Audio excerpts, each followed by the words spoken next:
Hey, thanks for checking out the Saturday Sauna Night podcast. I'm Steve, and in tonight's episode, I got to sit down with Dan Korhonen, local filmmaker, who's also been involved with a number of different creative projects over the years, kind of all tied to the UP and sort of incorporating that Upper Peninsula culture into creative projects. We talk quite a bit about the history of the UP in film and television, quite a bit about some of his own creative projects, and then some of the different community groups and boards that he's involved with. So grab a towel, get ready to throw some steam. It's time for Saturday Sauna Night.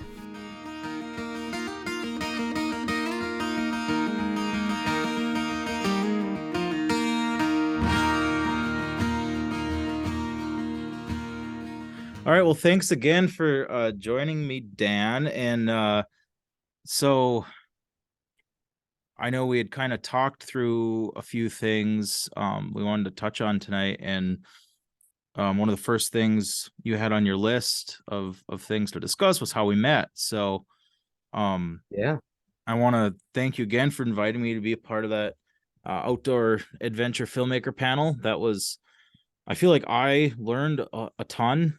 And it was great to hear the different perspectives on um, just all the thought and effort that goes into producing some of these really excellent films and beautiful outdoor videography. So Yeah, I mean, I had been listening to your podcast and watching it, and I wanted to put together a panel, kind of like a outdoor creator panel, I guess. And this was for Connect Marquette, which is a group I'm associated with.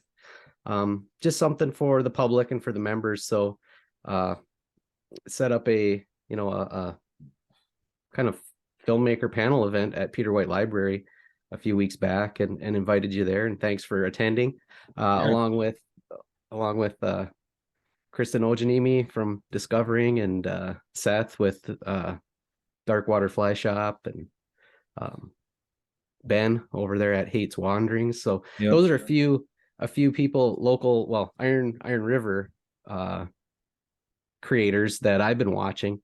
I yeah, enjoy watching YouTube videos, and they do a really good job, DIY. A lot of it's to promote their fishing guides. Uh, they do guide service, so yeah, it was a fun event. First time I had put something together like that, and I think it went off pretty good. We had a decent response from the attendees, so yeah, yeah, happy to do that. yeah. There were a lot of great questions, and like I said, I felt kind of like a student. But it was really good. um and so I'm grateful for you coming on tonight to kind of talk through getting involved in these DIY creative projects, and incorporating local elements. So of course we're both based here in the UP, and trying to sort of instill that into the different things that we work on. So I guess I'd like to hear a bit more. You've kind of been involved with quite a few things, both in the community and as we talked about, like the DIY creative element. So can you kind of run through some of that? Yeah, I guess my objective for being on the show here is to, I guess, just to help DIY UP focused DIY creators, I guess, offer some resources, tell some stories on what I've been doing, because it's been, that sort of thing has been a hobby of mine, from several years back, podcasting and music recording. So I guess if we're just going to do a quick overview, I can speak to what I've done with podcasting, with doing some film, some documentary film work, all DIY, and then also getting involved more recently with like the Mati Masonic Arts Theater and Innovation Company in Marquette, and we can kind of get talk about that maybe more towards the end. But Sure. yeah, I mean, starting off, I I started off podcasting probably like around 2008, when it was just I was it was kind of just catching on, I guess. And I found a few shows I like to listen to, and there was a movie project. There was a local guy. I'll start my name dropping. So what I'm going to do is I'll I'll name drop people that that the listeners can look up, Yeah. and also I'll try to throw out some different things that different like things I like that people can also look up. But so yeah, like about 2008, Stephen Wigg came to town. He's a local guy, and he had been out. He had some roles in some different Hollywood films, and had worked with Metallica, on tour. I think with their production. And so anyway, he came back to town to promote like a movie project from a local guy who had written a book, one of his friends there, UP. So they were just like, hey, we got this book.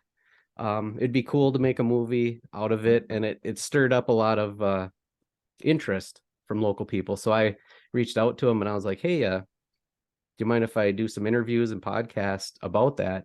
And so he said, sure, and he had like kind of a cool, like a little group of people that were interested in helping him out. And they did some events where they talked about the book, and Ron talked about his book, and they talked about the possibility of doing some sort of, film project at the time. So it was neat. There were some stories in the mining journal about it. So that really got me started figuring out how to podcast.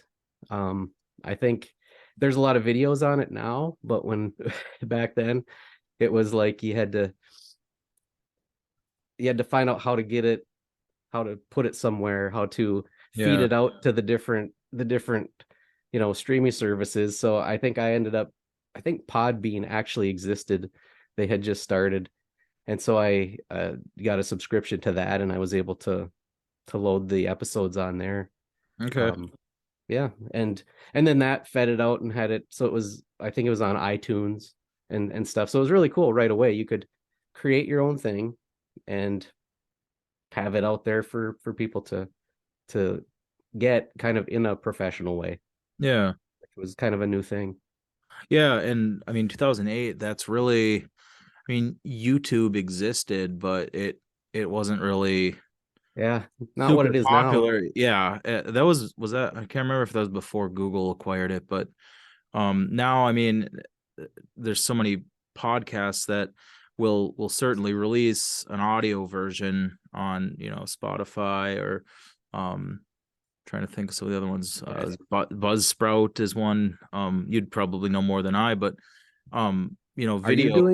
Are you feeding it out audio only that way? I had been. I haven't updated it in a while. I had been using Anchor, Yeah. which I believe also releases them on Spotify podcasts, I think. I want to say they're connected to each other. I haven't updated in a couple episodes though, so I'm gonna try to catch up on that. Yeah. Yeah, and I think a lot of people like to just listen. They Yeah. download it and just listen. So something like that is great. And Anchor, I think, is free. Sometimes they maybe put ads into your podcast, which Yeah. is a little bit strange, but yeah, for a small fee, a lot of the other ones will basically host your content and feed it to everything. So you're on all the different services, which is great. Yeah. So yeah. And just Yeah. by just by starting that podcast, it kind of opened up a bunch of doors for me, or a lot of interesting opportunities happened because of that. Which I can talk about those real quick too, if you want to get into that a little bit. Yeah, absolutely. So, Let's so for the budding or interested podcaster out there, I'd like hopefully the audience is interested in that. But so yeah, right away we had this, it was for this film project. So right away we had like a crew of people involved in it. And probably the first thing was there was a group of people helping them promote, and I was one of them. I was doing podcasting. There were some people filming, just filming clips of us going around and doing these events. And they had a lady doing their website, or Steve had doing his website. And it was right at the time when that Catfish movie or documentary Yeah. was coming out. And come to find out, the woman who was doing his website was Angela from the movie Oh, no way. Catfish, who they came to Ishpeming. I think she had actually like also like sought him out when they were doing this movie project, and so that all came out at the same time.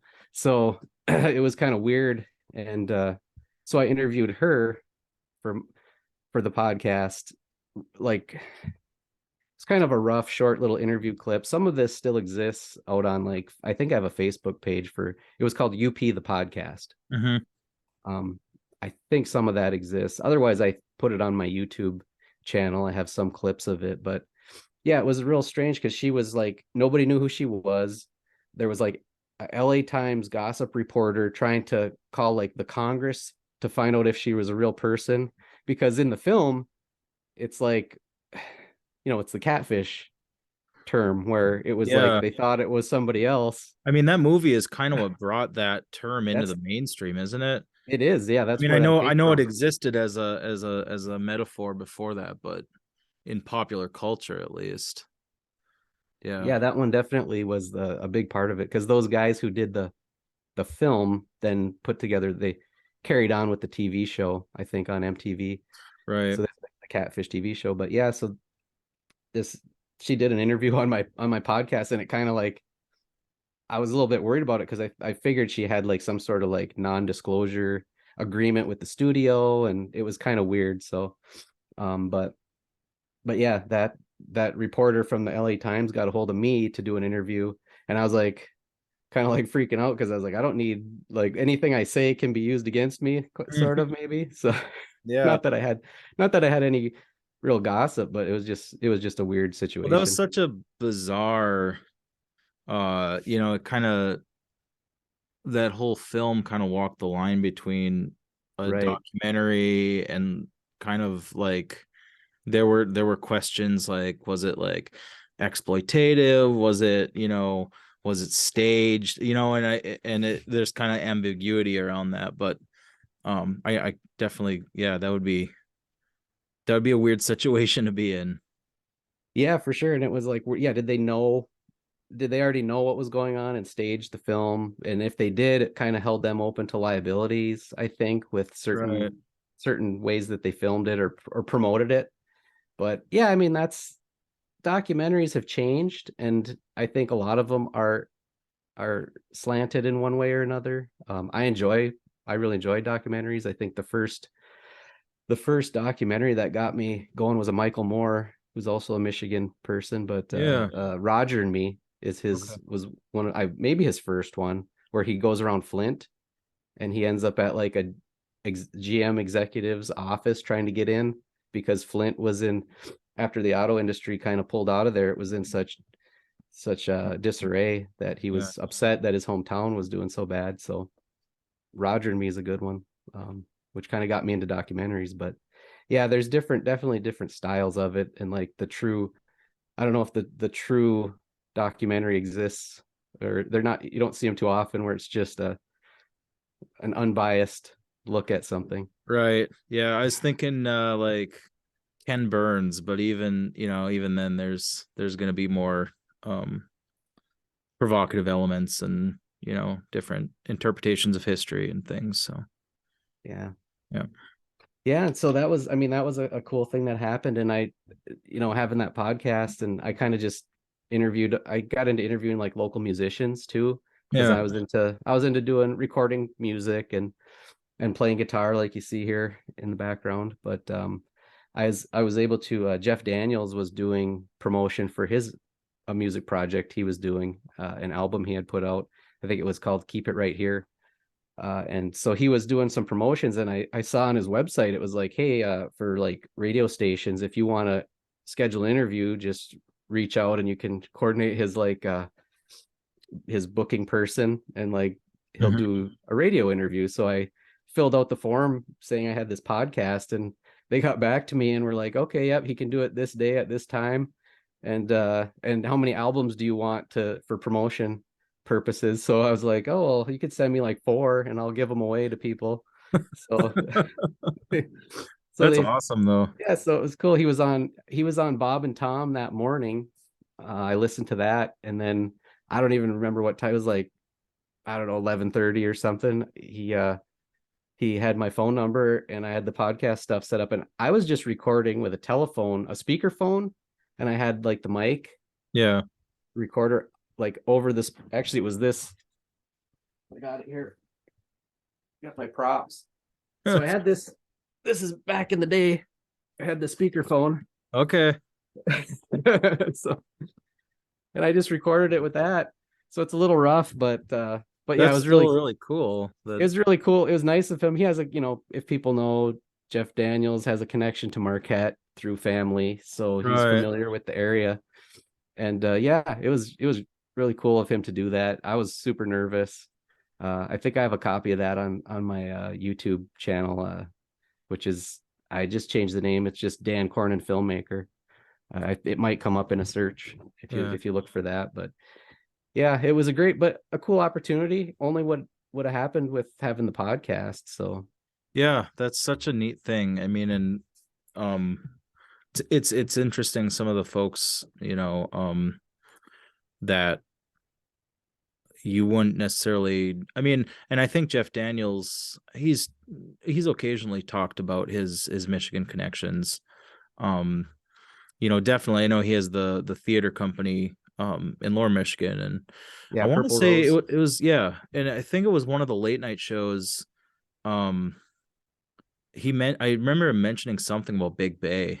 Yeah, he has a song that's called the Big Bay Shuffle. Yeah, yeah, And I think he maybe played it on there yeah, or sang it. yeah, Yeah. yeah. That's pretty neat. I remember I saw, I think on his uh, YouTube, I don't know if it was his YouTube channel, but somewhere on YouTube, he had like these series of vlogs he was doing for a Yeah. while when he was, I think he was touring for his music, playing shows around Michigan, but he came up to the UP, and he's in Getz's in Marquette Yeah. trying on jeans, and he had one where he had his tour bus and he's going down the Seney stretch, and he's like, look how true it drives. Those are good. Yeah, I was going to Yeah, bring that up too because yeah. I at the time I wanted to ask him about that in the interview, and it was like after I kind of got off track from the music and started getting into like Dumb and Dumber, and then Okay. he's like, "I gotta go," and I and so I kind of pushed it too far. But I my last question was about making those films, those little vlog films, Yeah. and I think he just was basically like, "Yeah, it was something fun we did," but right, yeah, it's like I think it's still out on YouTube. If you search for it, it's his YouTube channel. It was like he was promoting his music, and his son, I think Ben Daniels, was maybe with him or in some of the videos because he was kind of starting a music uh, career at the time too. But Yeah. yeah, there's a good one. He starts out, he goes to Lake State with he's in his RV, right? And so he's driving with his RV and he gets to Lake State, and I think there's a snowstorm, so the show is canceled. I remember seeing that one. And Yeah. he's just like in the parking lot. He's like, "Well, this is where it would have been. We would have been playing here, but UP winners." And he end up in the end at like Stormy Cromer out at the factory in Might Ironwood be. or out Yeah, that because he way. kind of made his way east to west. He might have played up in Calumet too, up at the theater there. Yeah, those are cool. Definitely look those up for sure. Yeah. So anything else Yeah, a couple quick of ones. interest that you got to do with your podcast? Couple more quick ones. Yeah, the so like after the Jeff Daniels thing, that was like really cool. And he had played with another band, so I'm a big like Jack White fan, the White Stripes. Mm-hmm. And his bass player is I think Dominic Davis is the bass player who was like a childhood friend of his. And they actually came up here, and Joshua Davis too, who was on, I think he was on The Voice. Yeah. Okay. So I'm those guys were in familiar a with that. band Yeah. together that played in Marquette a lot.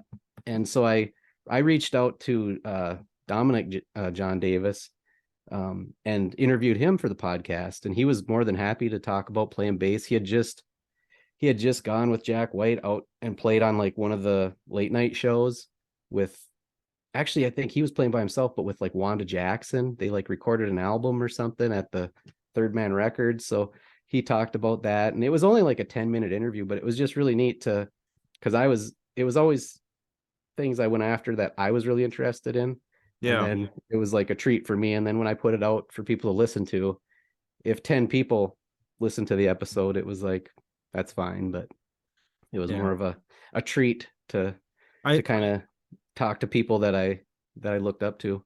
yeah, that's kind of the sentiment behind, Saturday Sauna Night, and that's kind of what got me started. And just the mix, of folks I've had the chance to talk to, including yourself now. So Yeah, right. yeah. And that the when President Obama came to Northern, Yeah. I filled out a press pass 2012, application. right? Yeah, yeah, I remember and that. I was still at NMU, but I want to say you had to be in a particular there were it was different. limited It access for was sure. limited, yeah, Yep, because I know they had it at Vandeman Arena. yep. So But yeah, filled out a press pass, just put UP the podcast, gave them my information for a background check, and they sent me a press pass to see the president. So I went in the staging area with I mean, it was all just the local media, yeah, TV6 and all of them, but it was kind of cool to be involved with that. And absolutely. His whole thing, the whole reason he was here, wasn't it to talk about and kind of like congratulate NMU on they had the WiMAX yeah, it was with the like the the WiMAX 4G. technology. Yeah, Yep, rural yeah. technology. So I mean, that sort of fit. If they weren't going to let a podcaster in there, then they weren't really technology focused, I guess. I don't Hey, know. that makes sense. Yeah. And I passed the background check, so there was no reason not to let me in. So Yeah. that was That's fun. this is its own thing, but like I said, that one was limited access, and only certain students. I think maybe some of the political science students and stuff got in different clubs and stuff, but um way back 2004, I was only like 12, and somehow my grandpa, I don't even know, we were driving around Marquette, and I think when President Bush came to town and was at the Superior Dome, Hmm. I think you had to get tickets in advance. They were free, but somehow he finagled his way in there, and we got in. So we were at that one.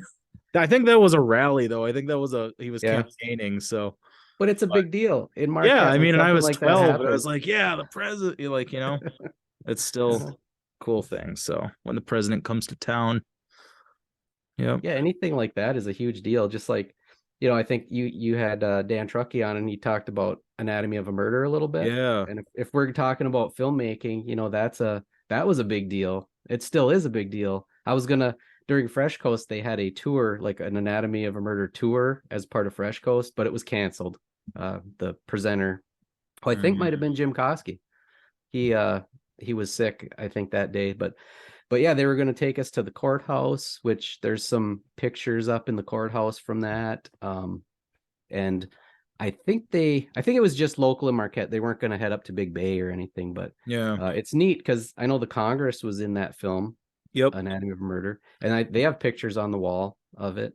But yeah, like back then when Jimmy Stewart comes to town, it'd probably be today, like if they were going to do like I don't know, like if Brad Pitt came to town, or if they're going to do like another Yeah. Ocean's 11 film or That's just something in Marquette mind blowing that they were all with hanging out, George Clooney and that. hobnobbing at the Mather Inn in Ishpeming.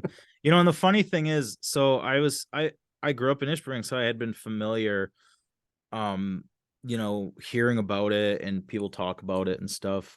And I saw it. I think I saw the film in high school sometime, Yeah. and I didn't know who Jimmy Stewart was or any of the other actors. I had no clue. So then, later on, seeing him in these other films, these big Hollywood films, and it's like, oh wow, um, that really Yeah, and I was think a by the unique thing. time he came here, he was already really famous. Let's see, I have another prop here. Uh, there's a documentary about the making of Anatomy of a Murder by a local film documentarian. I think it's John Pepin, who works for the DNR, Okay. but he made with TV 13 Anatomy 59.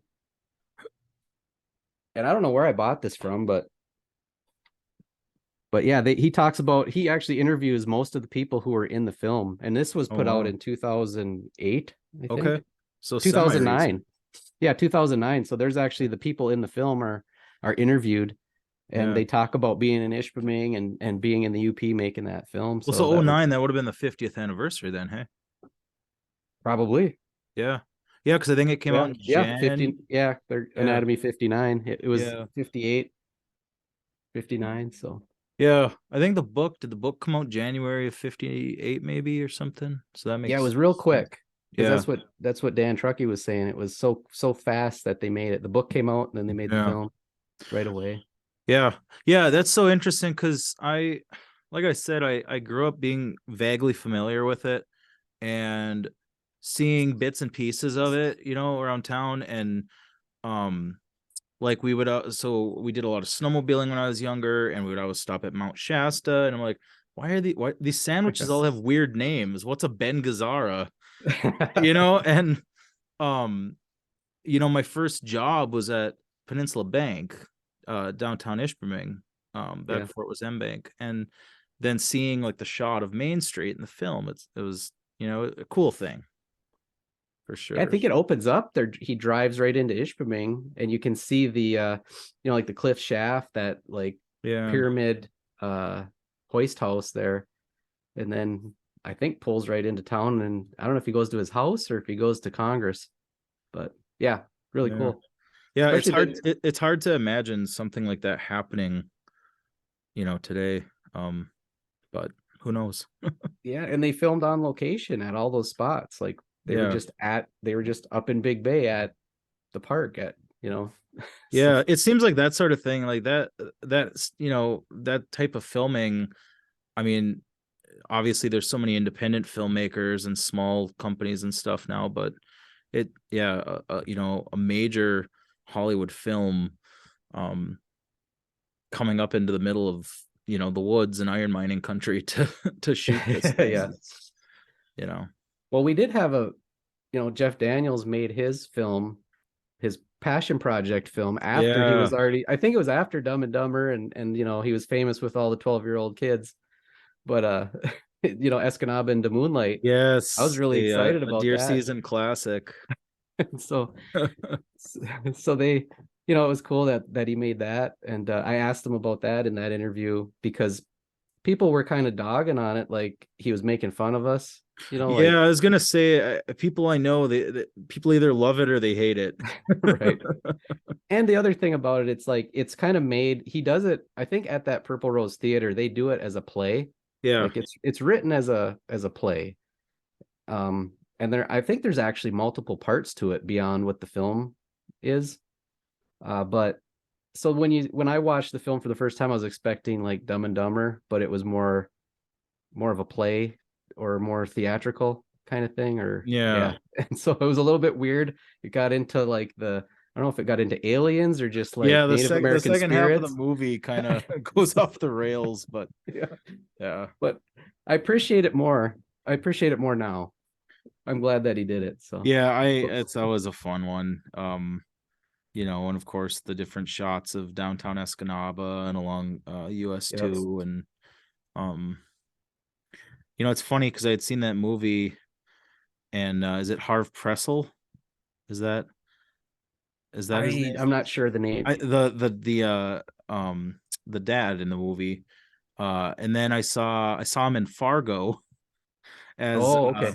Yeah. and I had no idea. It's like knowing these, pretty big actors from, these UP films, and then see him But yeah. elsewhere.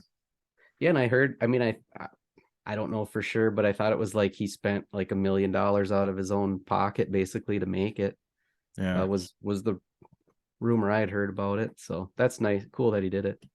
When I saw even I think as recently as this past fall, I want to say the Thomas Theater down in Escanaba was showing that sometime around deer season.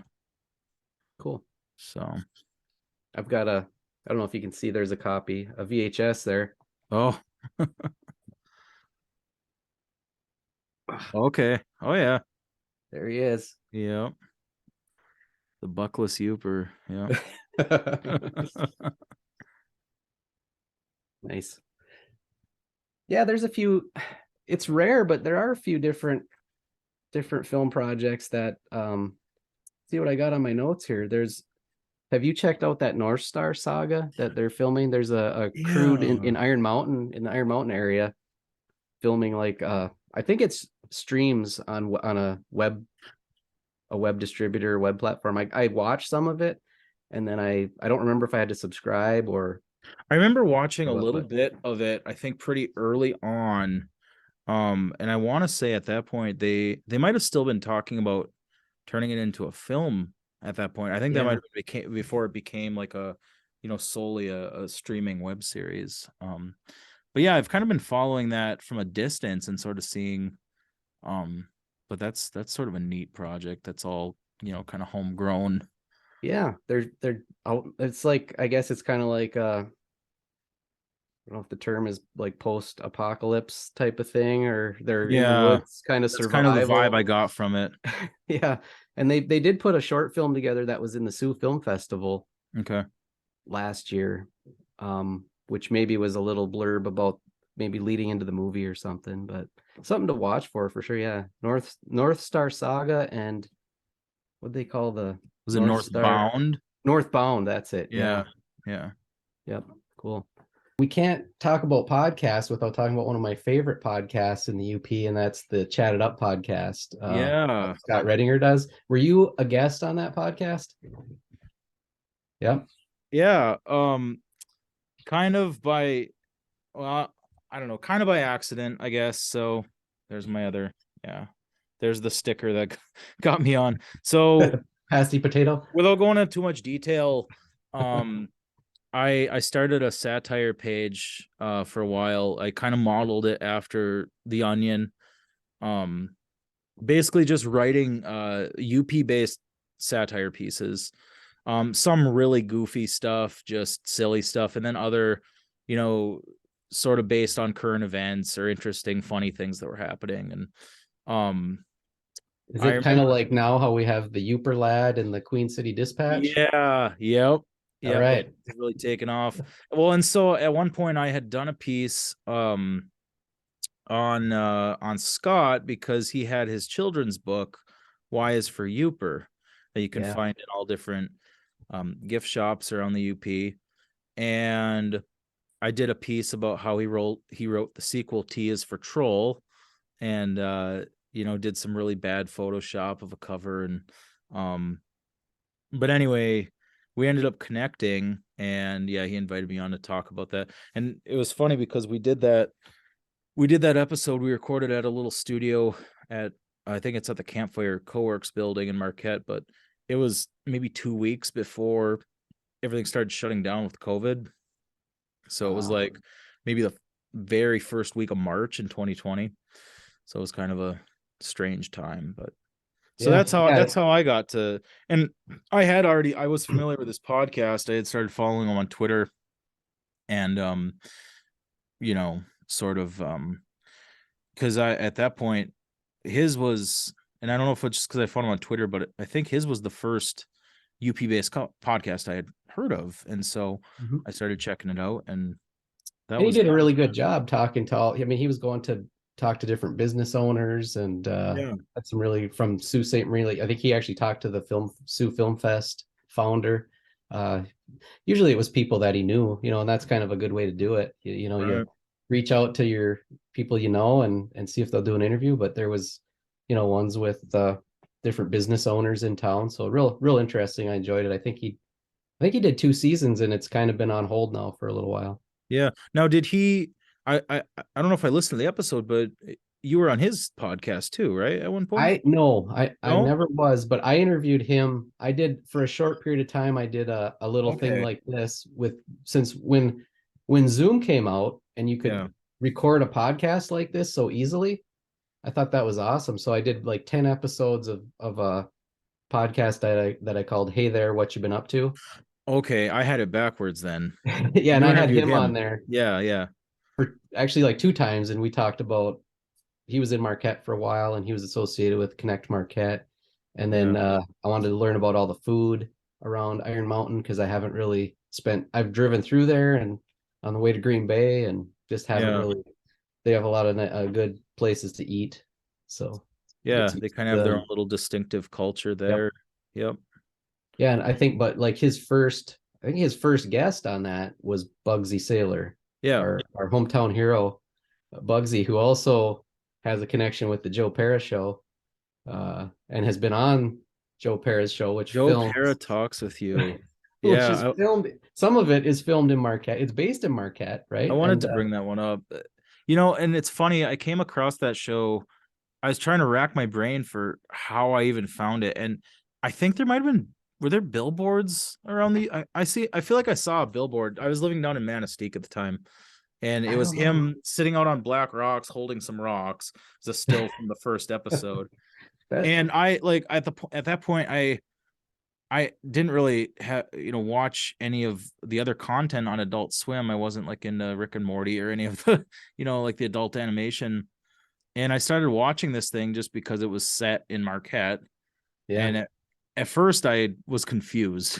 I had no idea what I was watching, but as I got into it, yeah, um, and I guess I'll just say my piece by saying, well, when I watched the final season, um, so okay, there's a poet who I work with sometimes, and Marty Achatz, and he writes some of his poetry starts off really bizarre and weird. yeah, And by the time he gets to the last few lines of the poem, it's kind of this transcendent thing where it has like a way deeper meaning. And that's sort of what Joe Pera was like, I feel like watching. I kind of got that yeah. And feeling in Marty several Ackett, episodes. he's a UP two-time UP poet laureate. Yeah. He writes poems about Bigfoot. Yeah, exactly. So check out Marty for sure. But What? I feel like I got a similar feeling watching, especially the finale where he builds the chair and they're driving out to see the little piece of land. And Joe Pera talks with you, and it sort of leaves you in this. It's like you kind of don't see that coming, and Yeah, it's a very, it's very cool subtle. show. It's a subtle show, and Yeah, you have to kind of. I watched it each episode a few times, and I pick up more. Like at first, you just think it's slow going, and it's just slow. yeah, But then and you start to realize he's actually crafted quite a few of these jokes and the storyline, and yeah, he's got some zingers that are subtle, yeah. The but humor and there's some definitely some visual humor too, and different things in the yep. background going on, and um, very very neat thing. I Um, like how quiet it is, and I mean his whole thing at the beginning was he talks you to sleep, was right. like the Adult Swim thing about it. So it was like he was so quiet and like a grandpa Yeah. basically, and which I've been accused of being like by some of my friends, so I related. But he's like one of the first episodes, I think it's breakfast. He goes to breakfast and he's just watching the rotating pie display, Hmm. and they have the music. It's like got the tranquil music going, almost like meditation music, and he's just admiring the pie in the display case, and then talking about how Yeah. you can't resist it. You know, And it's funny. It's almost like the anti Seinfeld, because a show like that took the minutia of everyday life, these little things, and then like made fun of it. And I feel like a show like Joe Pera takes that stuff and it's like finding joy in those little things, like going to yeah, breakfast and ordering breakfast at a restaurant, or the various places he goes around Marquette. I always get a yeah, kick out of the Range Bank parking lot as his favorite viewing platform. Um, yeah, yeah. There's a lot of gems in that. I mean, yeah. Even just with the breakfast episode, he's got the crew, the breakfast crew, which is a real thing. And like in every small town, at least yeah, in the UP, I mean, I'm sure everywhere they have the group of guys who meet up for breakfast or for coffee, and then he's got each one has their character that they are. The one guy's the yep. ball buster, the other guy's like, Well, you say that, it's funny because I remember, and maybe you would know more about this, but I remember seeing a headline. I don't know if it was in TV6 or if it was the Mining Journal, but was there a group of guys that used to meet at Beefaroo, and when in Nagani, and when it closed, they moved to Midtown instead. I It was I missed. something along those Yeah, lines. I didn't see that story, but I do miss the Yeah. beefaroo. And I know Yep. I was actually just in Hardee's and I got called over to it. There was a group of guys in there, and they like I was up ordering some food, and the one guy said, "Hey, you got to come over here and meet the crew." It was just I was like, what? So it was kind of neat. That was just like a Mm. couple, like 2 weeks ago. Yeah, that's Yeah, Joe funny. Pera is if I was to make a comedy show, it would probably be similar. I was kind of actually like not really upset, but more happy that I think he like was hitting all of these tones with things, just like I'll just say one more real quick and we can move on. But like the coffee, he's a chorus teacher or music teacher, and he has like the pot of coffee in his room that's like watered down, and Mhm. that's my dad's coffee. He would have like a pot of this like watered down coffee that he drink all day long. I don't Yeah. remember what he called it, but I was like, yeah, that's a real thing. Well, He nailed it. yeah, and so we kind of touched on this with Escanaba and the Moonlight a little bit, but I feel like a lot of Youpers are kind of they feel such a, and myself included, feel such a strong ownership of the local areas and the places we're from and stuff. So when somebody comes and makes a movie or a film or some, sort of art or media that's portraying the area, people want to see it portrayed in the way that they, that's positive and stuff. And I think Joe Pera, um, you know, does a really nice job with that. Yeah, I mean It's he respected it and appreciated it. Like he goes to Sugarloaf, and the whole episode is him. Well, most of it is he walks up Sugarloaf, and I think that's where he bumps into Bugsy on the Mhm. trail for a split second. But That's right. Yep. yeah, he appreciates it as for what it is. And Yeah. Black Rocks, he's got the iron. He's talking about iron and the history a little bit. And Yep. yeah, and that kind of leads into a project that I worked on, which I'm amazed at how much support it's gotten. And that's I finished a documentary project called The Iron Town with Yeah. John Scheibe of Yonder Studio. And we could talk about that a little bit. Yeah, That let's was do it cool. because It that's was a really it, I cool mean, project. I had a chance to watch that, and you know, being um growing up in Ishpring, and of course Ishpring and Nagani are so interconnected, so close, and um I really appreciated the way you um kind of honored the sort of the tradition and the heritage of the area, but also is very forward thinking too, I thought, and sort of looking at kind of where Yeah. where a small town like Nagani goes from there. So Well, besides just wanting to, with all of these other projects, they involved interviews like podcasting, right? So I've had experience doing interviews. I've put together little films, and it's kind of just been put out on YouTube or social media or shared on Facebook. And what happened was I had the idea or wanted to do a film like that, like a little, hometown documentary. Um, but after going to Fresh Coast, I volunteered at Fresh Coast Film Festival and saw what happened there and what that was all about and the films, and it really inspired me to make something that could be at a festival and actually make something for like the festival environment, which was mhm. a really neat experience. And so that was what the goal was it was to make a film about Nagani, the Iron Town, but also that it would be a festival submission and be so we made it 20 minutes to fit the short documentary um, timeline, and we held back on putting it out because it was going to be premiered at the festival. So actually doing that Okay. was really neat. It's a different angle on things because these days it's like you make something and you can instantly share it with everybody, but holding back on it and making it kind of made it more important, I guess. Yeah, And it was kind of held back as a having a premiere for it yeah, right yeah, at the kind of a premiere. festival. So I guess backing up a little bit more, the film itself, the idea behind that was it was to show I saw a lot of things happening in Nagani that were positive, and my dad was manager there in Ishpeming for several years, and so he was the manager in Ishpeming when they purchased the caving grounds back in like the early 2000s, and they had started doing some projects and what are we going to do with this land now, and the Iron Ore Heritage Trail started. Like a group of people put together that section. I think the first section of the trail was in the connector between Ishpeming and Negaunee. Mhm. So for the film, uh, we kind of had the idea, talking with John. It was like, let's. It's a documentary. We'll talk to some people, but the point of it is a little bit of history. What has the city had to face?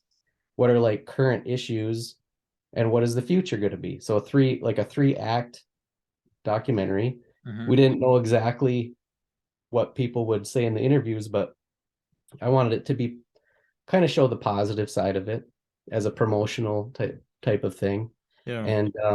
And the main event, like the inciting incident of the film, that moves it forward is, I think, is the caving ground, the caving grounds, basically, because they were off limits, a waste, kind of an industrial wasteland, hazardous, dangerous area. And then all of a sudden, most of it was opened back up for public use. Yeah. Uh, the mines had filled in, and a lot of uh, it was just gated off because the mines owned it, didn't want people in there. Sure. But some dangerous areas are still fenced off. But yeah, that caving ground area being open, I thought was important. Wanted to find out more about that. And doing a documentary is a learning experience. So we had an idea of how we thought the story would go, and then we reached out to, I think everybody we reached out to accepted and was willing to do it. And it was basically our first choices, which was Nate Heffron, the city manager. Mhm. He's been spearheading so many projects in town and really, really pushing things forward. But also Carol Fulsher, the Iron Ore Heritage Trail Authority director, Yeah. Yeah. and then Troy Henderson, the historian at the Iron Industry Museum, who I knew from high school, so it was Okay. an easy ask. Nice. There are a lot of other people involved that could tell the story too, but again, like I say, it was somebody I knew, so it was easy. And he did a great job. We also had Mike Lempinen, who does the art on the trail. That was our other, what would that be, the fourth interviewer. I thought that was also important too, to kind of the future, like the moving forward aspect. It's a lot of it's outdoor recreation. That's a Mhm. big thing. Bike races. But also I thought maybe this wasteland of caving grounds has a reuse as like creative inspiration for people, like for artists, musicians, filmmakers, Yeah. beyond just being like a disc golf course or a bike trail Sure. that, there's, or I guess you could bird watch or, Yeah. enjoy nature, but it could also offer you like creative inspiration. So that was another aspect, and it did for Mike, because he created all the artwork, or most of it, that's on the trail, the interpretive Yeah. displays. Well, And that, and if I can butt in for a second, yeah. I'll attest to that. So you're talking about creative inspiration. So, um, a couple episodes back, I talked about my solo music that I make and write and record. And my first project, I wrote a handful of songs kind of about iron mining history, just because I always found it compelling. I grew up around it and sort of these ruins and interesting history, and of course the caving grounds. And the first song, it's called Of Iron and Men. Um, and as I wrote that song, the thing that I kept picturing in my head was that sculpture, that statue of the miners double jacking. And that was kind Mhm. of the thing I had in my head. I wasn't even living up here at the time, but we had that had just, I think, just recently been installed. Um, so there, I can attest to that. It's That it's inspired true. that a little bit. So Yeah, and same for me. I mean, I put together like I don't a small like album of songs, and when I went back, they're kind of it's like experimental acoustic folk songs that are all basically just rough, uh just demos. And but almost every single one is about Nagani in some way, or is about the that area, the woods or the iron mining. It's Sure. funny how it affects you. And then when you go to like, let me write a song, it turns out to be about that. So Yeah, they say yeah, write about what you know. So yeah. yeah, But the so we did the film, we put it together and had hours and hours and of footage, and John did a great job editing it all into a story. And we had used like that's a really cool program called Millinote, where you can storyboard and share. It's like a web-based Hmm. program. And so we had it broke into, I was kind of just, I like to just like play with the technology, and so having a project like that kind of gives, that's how I learn how to use stuff like the podcasting apps or the any of this web-based technology. It's nice Yeah. to play with it and make something. So we shared the ideas and the storyboard for the film on there, and but yeah, he edited it together. The interviews turned out good. They told a pretty good story, and then the doing a, like I said, a film about the local area that people care about. We've had such a great response to it. It was accepted at Fresh Coast, and it showed at the in the local history block, with uh, quite a few other films, but it was two different showings of it, and probably because of the that it was a history block, it was, the attendance was packed each time for with people watching it, Oh wow. That's and the other films too. But that's really cool though.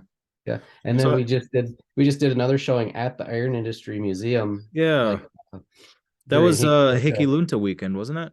It was, yeah. We weren't associated with that, but it It lined happened up on with the it. same Yeah. Saturday, and we Yeah. had good attendance. And yeah, it was actually a great showing, and the people who were there had they enjoyed it, and it's been really cool. So That's great. I gotta ask, do you have like a director's cut? what we had, we had a 40-minute when John did the editing, and because it was his camera equipment. The film I did before that was with my cell phone. I've Hmm. done Everything I've done is with just like, I had a handy cam or cell phones, and so I had put together a short film with my cell phones. But anyway, he had like a Sony cinema camera, and Mm. he had a 40-minute cut that he sent to me to look at, and we had to get it down to 20. And it was like 40 minutes of good stuff, good content. But and someone asked him about that, because I mentioned it in our showing, and he doesn't, it was like when it was there, and then he cut and cut and cut, and that doesn't really exist anymore. So Oh, gotcha. Okay. it's Yeah. just, I just out of curiosity. Yeah. and we talked about, I said, well, hey, we have this, why don't we submit it as a 40-minute doc? But it needed to be edited down. It's an overview, and we wanted to keep it Yeah. moving, and yeah, it works well as is, and it's a start. I guess it has inspired me to make more projects, or to work on more projects. So um Yeah. Well, I'd be curious to hear about some of the other, if you have anything working on currently or upcoming. yeah, that one, in kind of in the same vein. The next project that I started after that, it was so much fun attending Fresh Coast with the film, and we also have submitted it to Emberlight Festival for this summer out in Ironwood. Okay. So maybe it might show out there too. But yeah, that I purchased a camera and a light setup to do interviews, and kind of got myself set up in the lowest priced setup I could to put together my own documentary, and that's the Saving Our Theater documentary that I just finished up. I did some interviews with like the local theater groups. So I thought, well, the Vista is a part of the downtown, and they've had the roof collapse, and they've got the issues there. Be cool to talk to Rusty Bowers about that and kind of where they're at. But also, like a lot of the communities in the UP have really nice historical theaters right in the downtown, like Crystal Falls, and Iron Mountain has one that they've just restored. Ironwood has one, and the Calumet Theater. So I thought, well, Hmm. that'd be neat to talk to people involved with those. And it was like instantly when I started looking into it, I was instantly overwhelmed with like how many there were and how many different groups were trying to like rebuild them or save them. And Yeah. I'm on the board of directors for MATI, which is the Masonic Arts Theater and Innovation Company in Marquette. And I've just joined like a year ago, but we're trying to purchase the Masonic building, which is, the Masonic Theater downtown. And they put on the Fresh Coast Film Festival uses that venue, and there's a lot of other groups that use that, and it's kind of in a situation where they have to make a decision. The building's actually up for sale right now, and so the Mati group wants to purchase it from the Masons. um, so it's not, I guess, bought and turned into condos or something like that, and Sure. we lose this theater space. So it kind of, I wanted to put a documentary together to talk to Ryan Engel is the director of that building, and he's kind of helps with our board. And so I interviewed Ryan about the Masonic Theater. Um, I interviewed Rusty Bowers about the Vista and what's happening there. And what kind of ties it together is Marty Achatz does an interview in the film where he kind of talks about, because he was a director and was associated with the Vista Theater in the Peninsula, the PAC group there, the Peninsula Arts Appreciation Council. And I knew him as a kid. My sister was involved with a lot of theater productions at the Vista, and she was friends with Marty. So I sat down with Marty, and he kind of at Peter White Library, Yeah. which also does community events. So he kind of narrates this film. He talks about the Okay. Vista. And then he's also associated with, I thought I would get some footage of the Calumet Theater because he's associated with the Red Jacket Jamboree, which is a really cool like radio show, kind of like Prairie Home Companion that they put on, and up in Calumet. And except the director of that actually purchased her own building, which is called the Keweenaw Storytelling Center, which was an old Woolworth building downtown.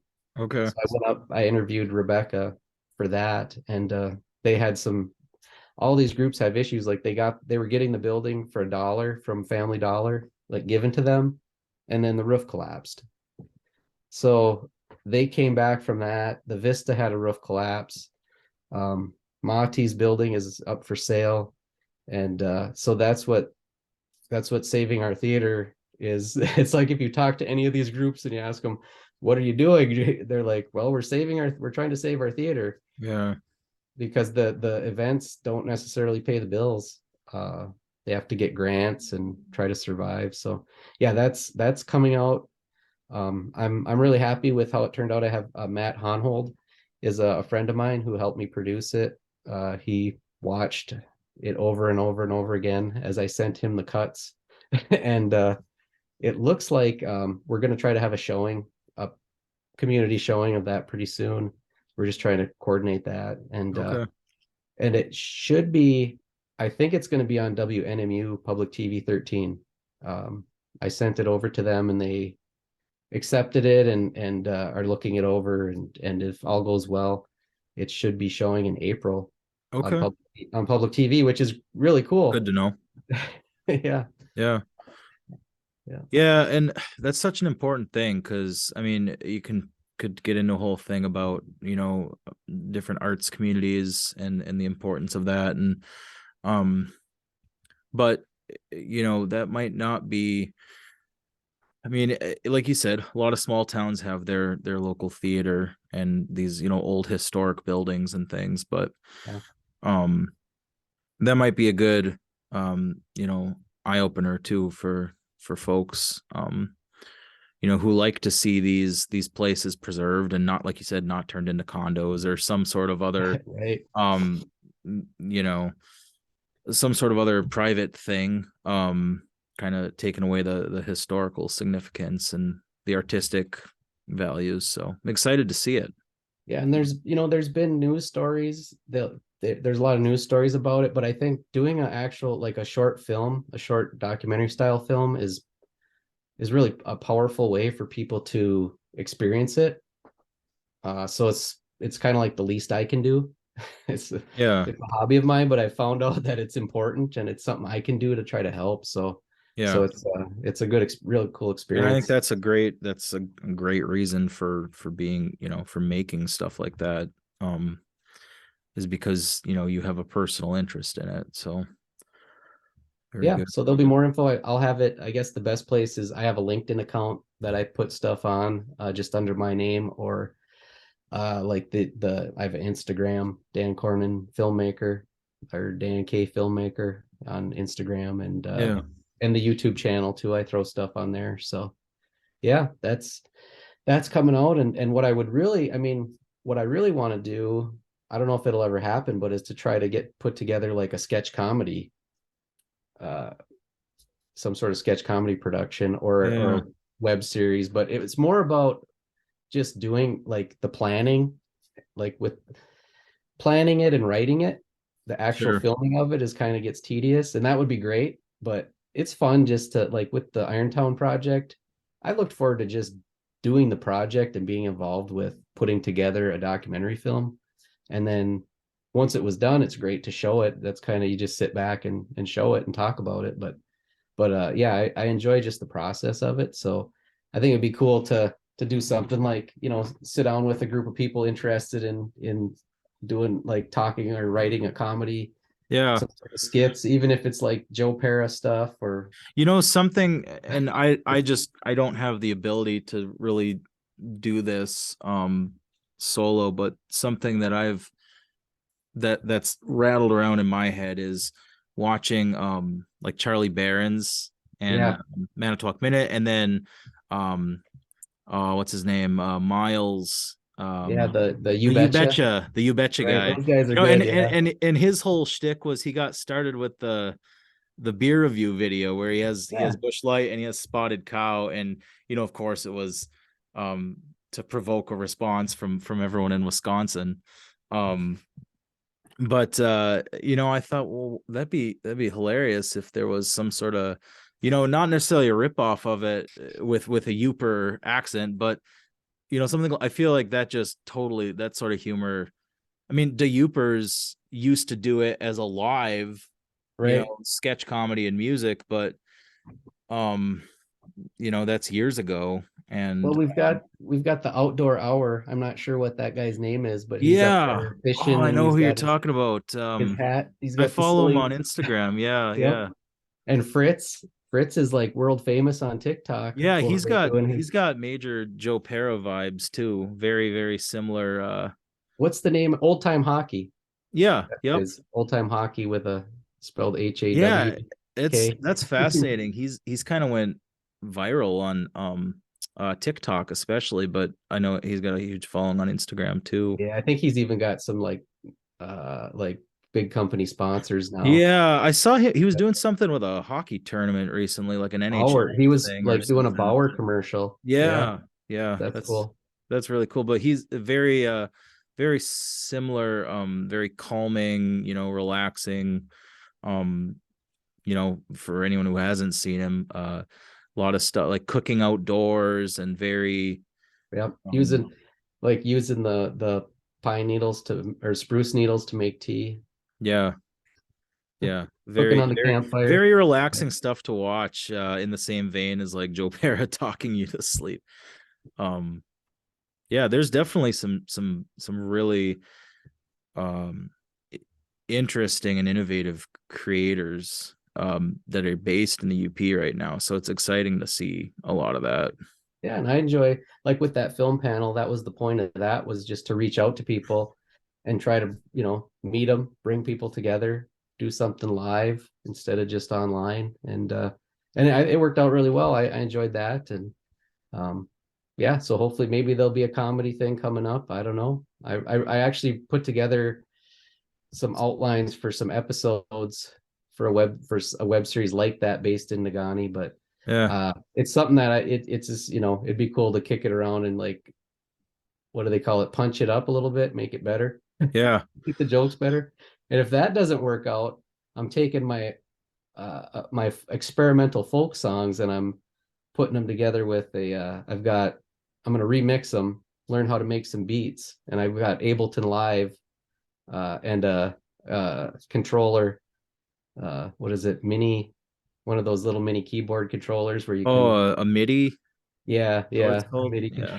MIDI controller. So maybe you'll see me out doing the one man dance music Oh with gosh, acoustic folk backing. that's awesome.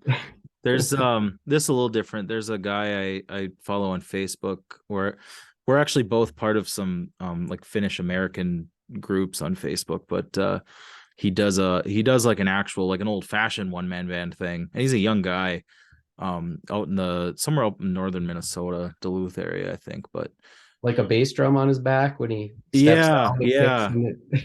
Yeah, and he did a thing where he ran a 5K or something while playing in the accordion.